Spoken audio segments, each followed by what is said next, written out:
Dashuria konsiderohet si mjet më i zhvilluar në bashkëpunimin e njerëzve mes vete, qofshin ata edhe me racë, edukat dhe vlera të ndryshme. Të gjithë janë unik në respektin dhe njohjen e saj. Ajo si natyrshmëri e ngolitur në shpirtrat e njerëzve, refuzon që të deformohet dhe të shëmtohet. Të gjithë e kërkojnë, ëndrojnë dhe shpresojnë. Prandaj nuk është për të çuditur kur i themi se është vegël magjike në ndikim dhe ndryshim.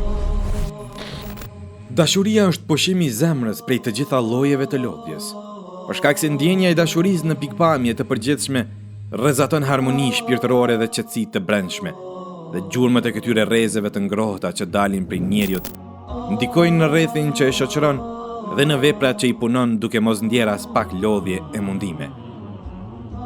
Dashuria, lodhje dhe belaat e punës i shndërron në kënaqësi shpirtërore dhe mendore, dhe e ngrit njeriu në një shkallë tjetër ku i shtohet durimi, ndërsa lodhjet e mundimet i bëhen të ëmbla dhe kënaqësi. Ti, o edukator, dije se dashuria për ty është thesar që nuk mbaron, kapital që nuk shteret, dhe ti kur e shpërndan atë, i hap vetës një fond që nuk vidhet dhe paksohet, por ai shtohet çdo ditë prej ku ti nuk e di dhe e paramendon. Zemrat të cilat të duan dhe janë të lidhura me ty nuk të harrojnë. Nuk e harrojnë mirësinë tënde ndaj tyre, sinqeritetin tënd dhe flimet e tua gjatë procesit edukator.